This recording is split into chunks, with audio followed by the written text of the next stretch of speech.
Ay!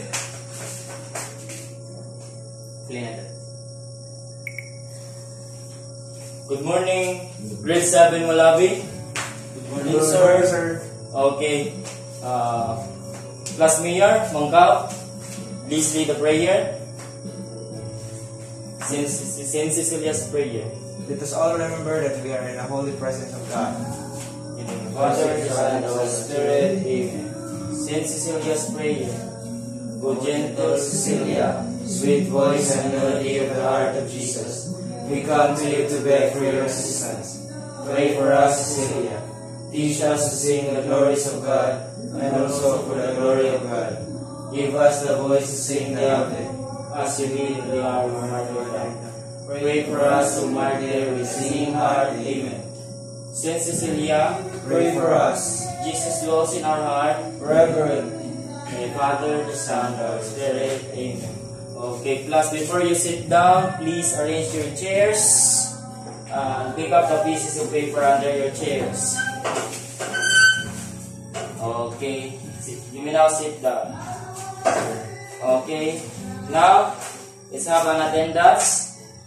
When I call your name, say present.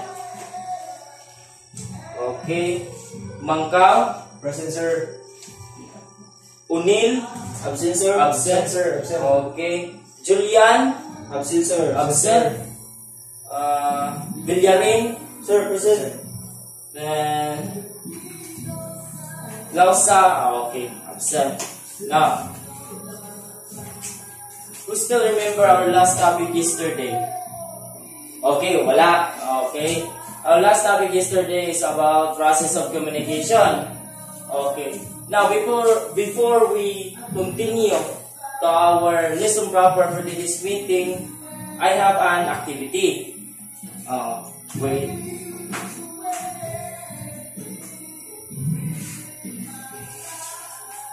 Okay.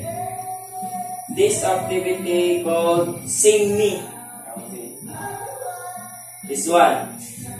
I have here 2 songs. First song and second song. Okay. Everybody please sing. Your love is like a sun that lights up my whole world. I feel the warmth inside. Your love is like a river that flows down to my veins. I feel the chill inside. Okay, and last song is I was dying inside to hold you. I couldn't believe what I felt for you. Dying inside, I was dying inside, but I couldn't bring myself to touch you. Okay, class, as you observe in the lyrics of the song, so the text here is unique, right? Unlike na mo suwat o kanang song na walay kanang dili unique ang pagsuwat sa iyang writing or means writing style. Okay.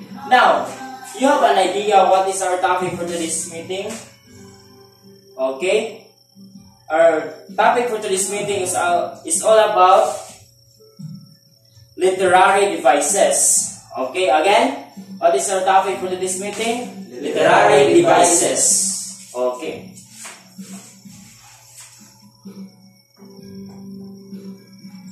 Okay, but before we proceed to our lesson proper, here are the objectives in our agenda for this meeting. Okay.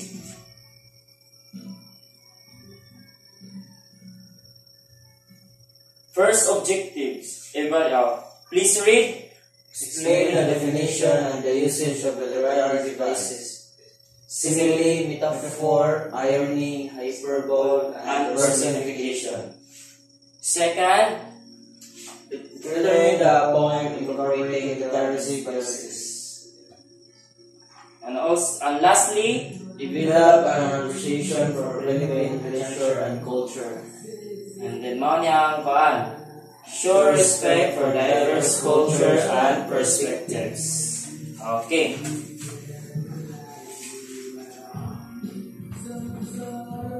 Okay, class. As you can see here in the board, I pasted my visual aids. Okay. First, simile, metaphor, irony, hyperbole, and personification. First, simile. Okay. Everybody please read. Simile compares two unlike things using like or as. It highlights a specific shared characteristic between two, creating comparison.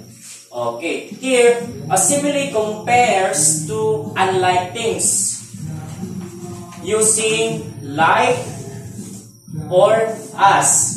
It highlights a specific shared characteristic between two, creating comparison. So, in simile, always remember that there are kanang mailhanin mo kung simile. So, mauni siya ang like o as. Oh, like for example, the child sleep like a lamb. Oh, ngano mang na simile man to siya? I like. Oh, very good. So, word na like. Okay. Another example. He ran as fast as cheetah. Okay. So, as you observe in the example, naay As. as o naay. So, in vernacular, we say naay ilhanan sa sentence para makibota umaon din siya ang simile. Okay. Oh. Makaw, can you please some example of simile? He is like a tall mountain. Okay, very good. Sa gingon ni Mr. Mangkaw, he is like a tall mountain.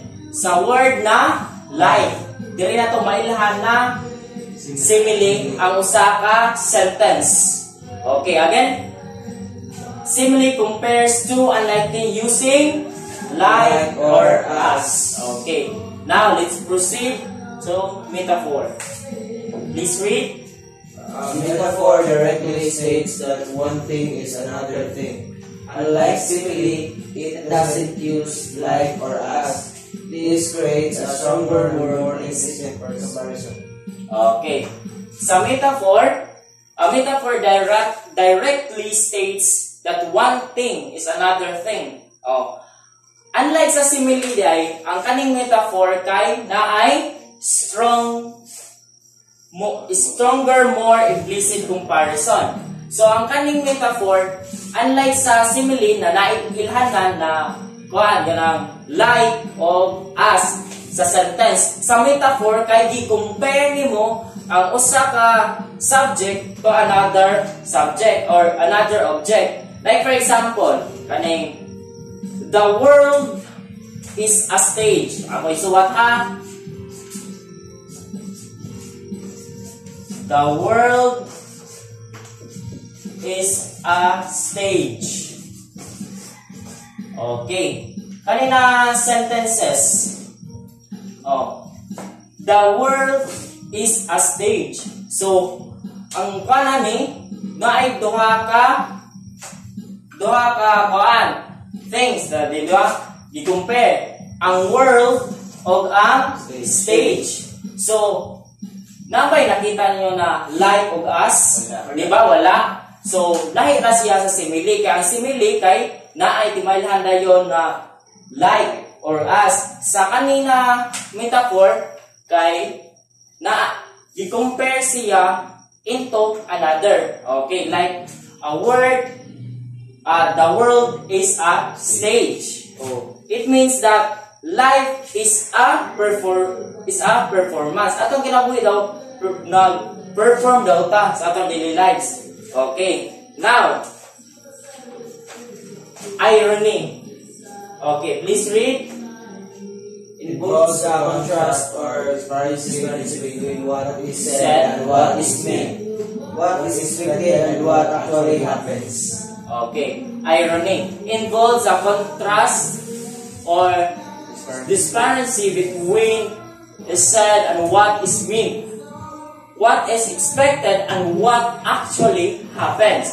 Oh, like for example,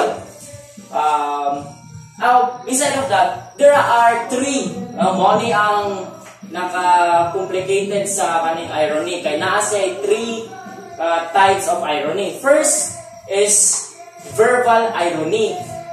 Then second, situational irony. Then dramatic irony. So now, first kay ang verbal irony. Verbal irony. So, from the word verbal, topic ka. Okay, very good. Topic. So, like for example, ang kaning to highlight the verbal irony mo ni siyang kanang saying opposite of what you mean. Like for example,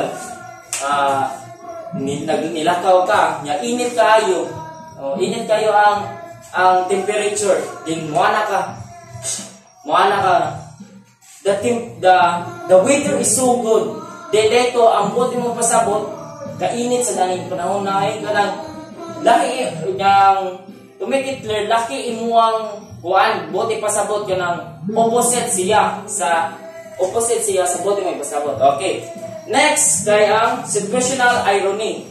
Ang kaning situational irony. Ang kaning situational irony, diba? Ang usa kay verbal, true, tabi, ingana. So kani, true situation. So sa root word na, situation. So, lain na sa paghitabo. Like for example, kaning, a fire station burning down. So, a fire station burning down. Kung anong ang fire station na burning down man, diba? If we say fire station, mo na sila ang tigpatay o kaya if na yung mga sunog. Mismo sila nga nung nasunog man, na naamata sila yung equipment nito yung ana. So mo na yung makana wow, situational kayo ang kuan kanang makaingon ka ba? Tinuod na or dili? Maka unexpected happen. Okay? And lastly, mo ni siya ang dramatic, ang last kay dramatic irony. Ang kaning dramatic irony highlights na rin the audience knows something the characters don't know. Ang kaning dramatic sa, di ba? Makita niyo ang una kay verbal. Situational, so dramatic. So ikaw as audience, nakibaw ka sa karakteristik ana, pero ang imong parang gi-judge or ingana kay wala kay ba kung sa siya kanang ingana na situation. Kanang ikaw na ni judge ka kay kilay-lain ng perspective ang tao, di ba? Then ikaw ni judge, then unlike sa pero ang katoy mong gi-judge wa na kay ba kung mula dyan, unlike kung imong gi-verbalize iyang imong po-judge niya, di ba? Okay. Next ani sa literary devices we call this one hyperbole. Okay, please read. It's an extreme exaggeration used for emphasis or humor. It's not meant to be taken literally. Okay, hyperbole. Okay, actually this word is common, di ba? All of us kay morning masugatan when we are in high school, di ba? Now, kani hyperbole gi-highlight dire extreme exaggeration. So, kaning hyperbole sa Bisaya pa but-but kanang mga dili tinuod gani na mga panghitabo. Like for example,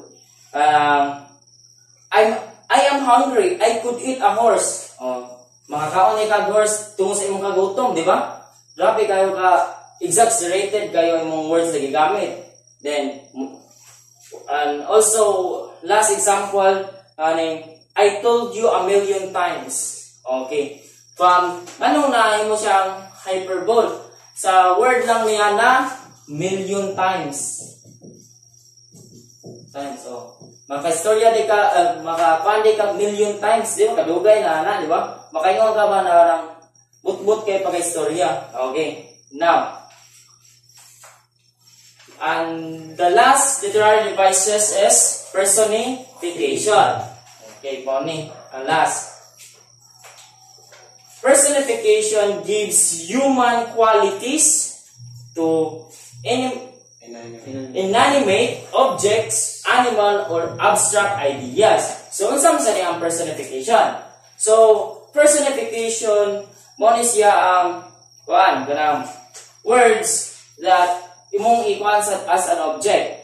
Like, for example, para may lighten ta, the wind whisper through the trees. Then, so, nganong na personification siya? Because the word here na wind, gitagaan ni mo human emotion. No, human emotion na maka-whisper di ang wind, di ba? Dili.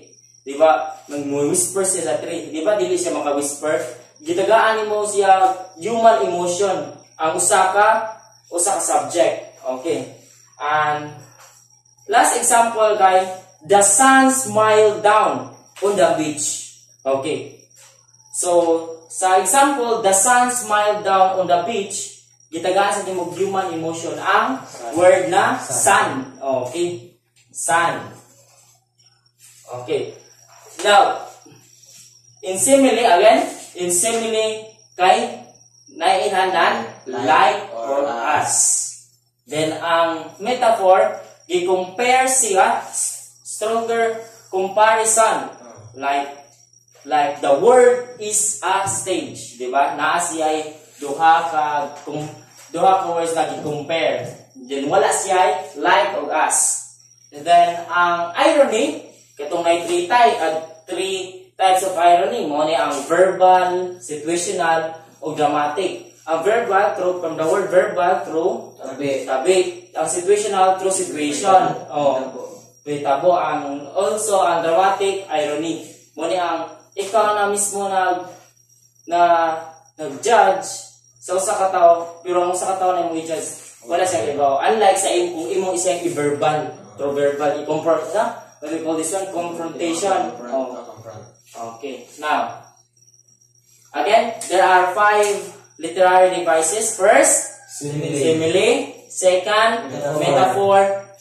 Third, irony, hyperbole, and personification. Okay. Now, sa literary devices that I present to you, mo ni ang mga kuan, mo ni ang gihatan ako mga different examples sa different kinds of literary devices. Now, I have here an handouts that I want you to I want you to underline underline the areas in the poem where literary devices appear. Okay. This one.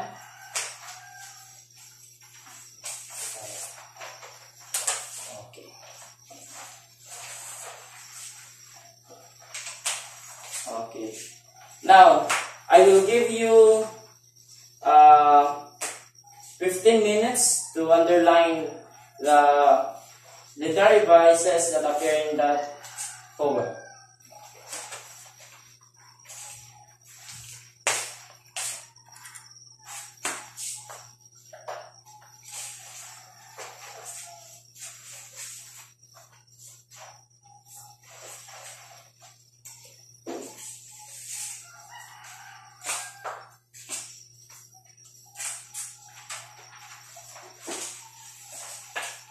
Read it silently lang.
Take your time.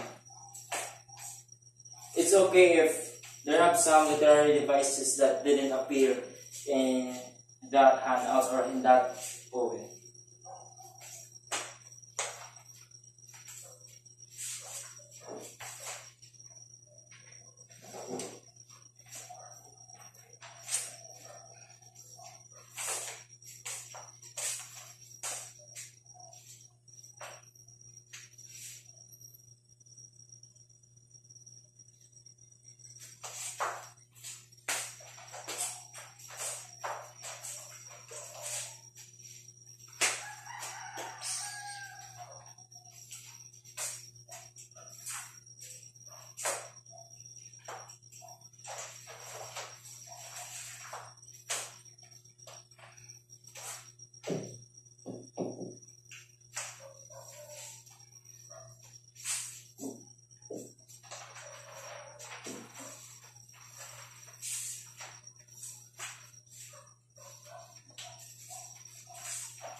Okay, are you done?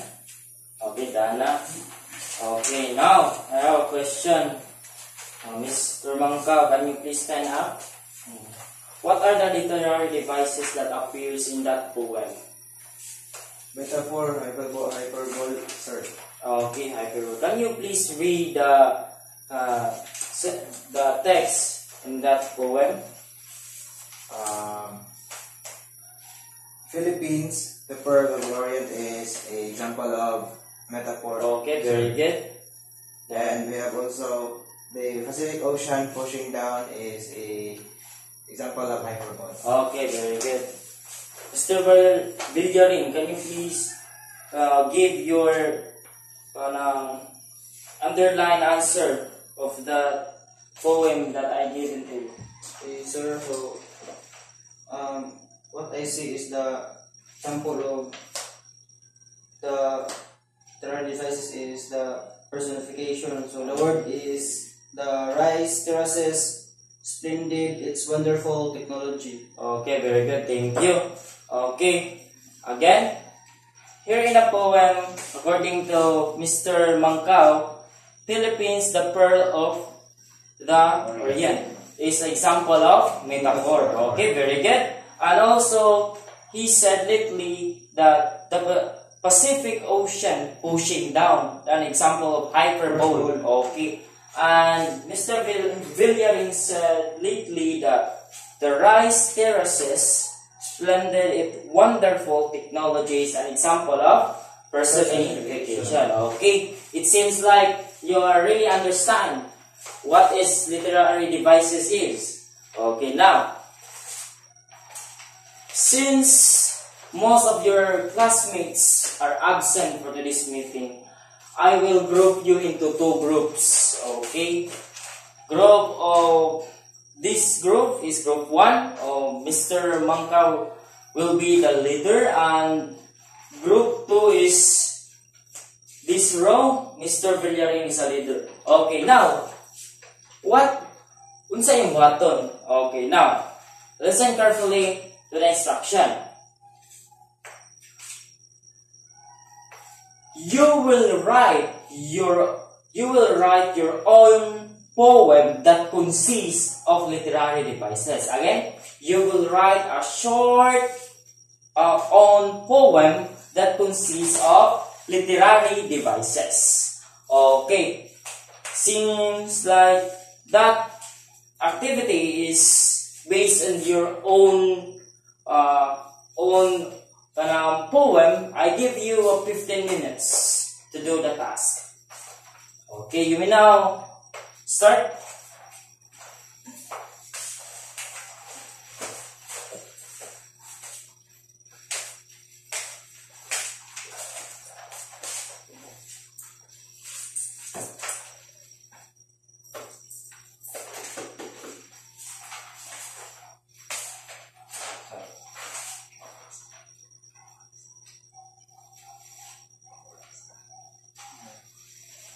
One.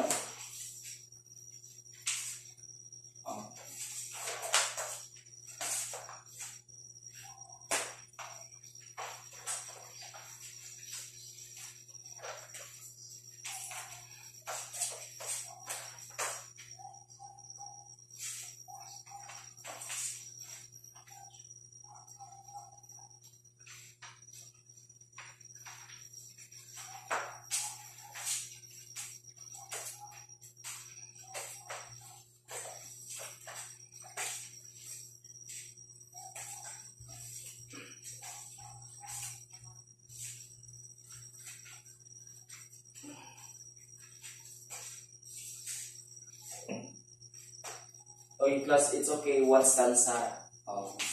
Only one stanza. Opera, one stanza.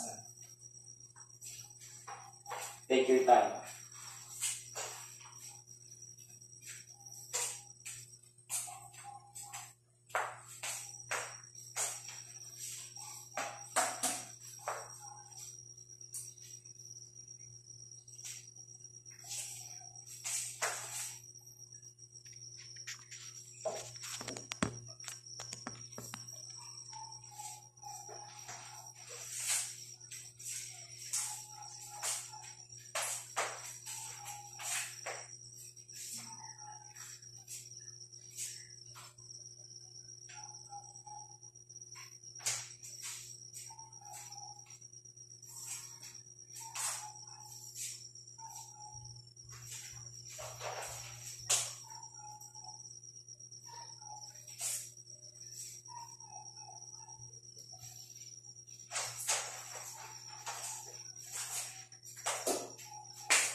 Okay, class, done.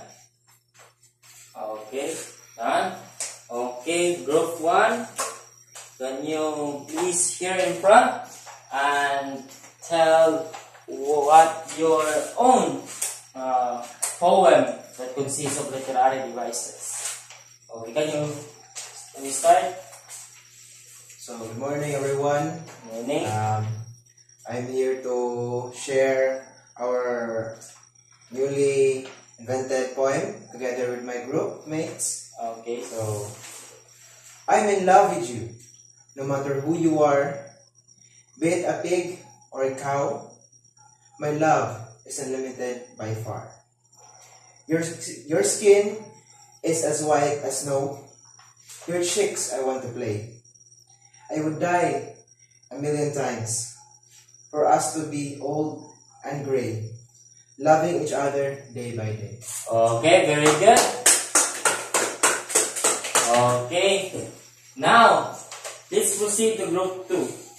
Okay, here in front, please please present your own poem. So, good morning everyone. So, I'm here in front to present our short poem that we made from the group 2. So, this is our poem. Golden sun beeps slow, a fairy kiss. Upon the waves, a salty breeze. The whispering wind and a gentle sigh, as a deary gives way to a starlit sky. The moon accent as a mirror silver gleam, reflecting dreams in a tranquil stream. Thank you. Okay, very good. Okay, it seems like the both groups has different way of writing in their own poem that consists of literary devices. Okay, now can you settle down, bro? Okay, very good. Now, please prepare 1/2 crosswise and please prepare 1/2 crosswise first. Okay.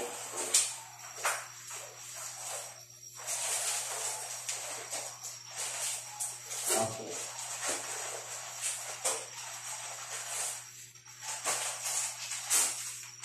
Okay. Okay. Handa na muna crosswise. Okay, now, listen to the instruction.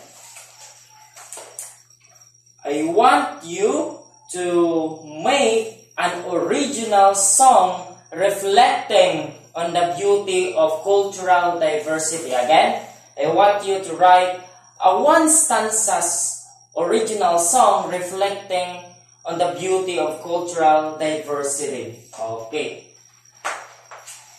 I give you 10 minutes.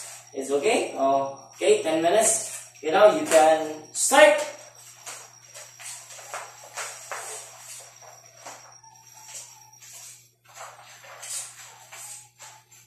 Again, 1 stanza only. 1 stanza.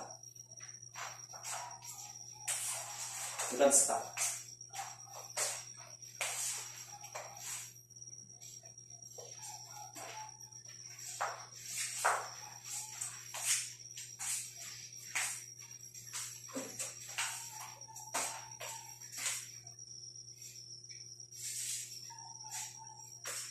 And always take note that reflecting on the beauty of cultural diversity.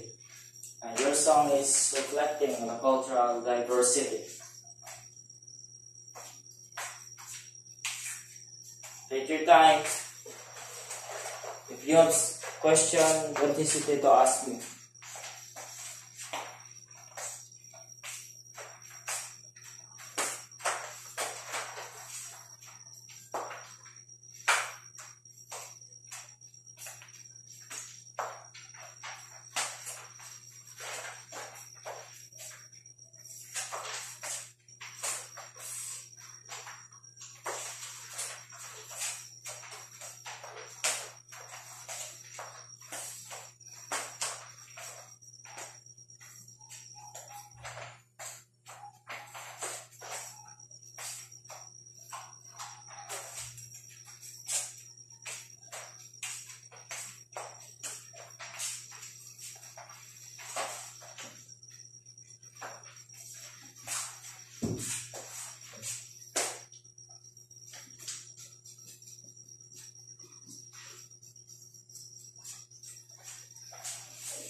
Okay, 2 minutes left.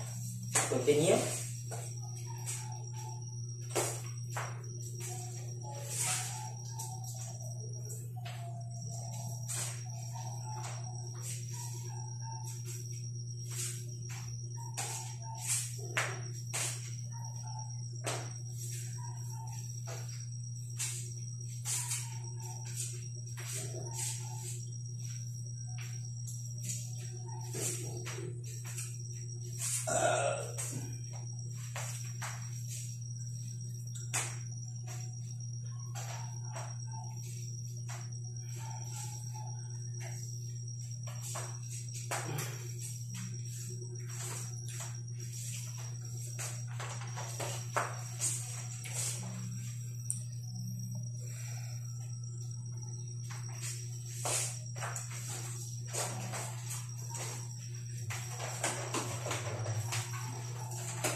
Okay, seems like all of you done making your own song. Okay, now Mr. Mangka, please appear in front and sing what song or what composition you made. Okay, start. Cause we live in this world gracefully, making most moments happily. We share ideas, values, and culture. Also, equality. Thank you, sir. Okay, very good. Okay, it seems like good kind of performance, no? Okay, now, again, please, sheet of paper lang. Okay, listen carefully. Next meeting, I want you to research on various figures of speech. Provide at least 2 examples of each.